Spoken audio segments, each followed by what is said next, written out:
Ndagusuhuje wowe tubana 5/5 kuri Rebel TV show. Ni munsi wari siporo rusange aho abanyarwanda bahurira hamwe bagakora siporo kuko siporo ari ubuzima. Murabibona ko ingiri zose zari zihari, abakuru n'abatoya ndetse abayobozi b'inzego zitandukanye bose bari bitabiriye siporo. Rero siporo ni igikorwa cyiza kandi igikorwa gituma ubuzima bwawe bugenda neza. Ndagukangurira nawe aho uri hose kujya ukora siporo, witabira siporo kuko siporo ni ubuzima.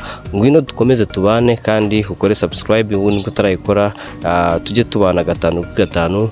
Niteguye kujya mbagezaho amakuru yose mukeneye.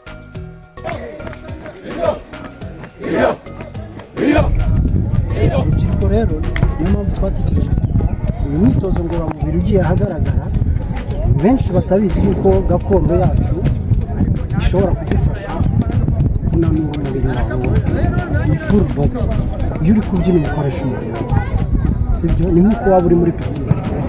Iyo muri pisine ukoresha urugingo rwawe rwose aho ruva rukajya. Aho bitandukanira na pisine gakondo yacu ni uko uratranspire muri icyuya, sibyo?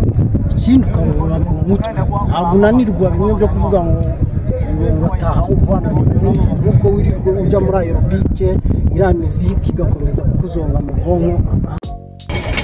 Turabashimiye mwese mwabanye natwe mu gikorwa twarimo cya siporo.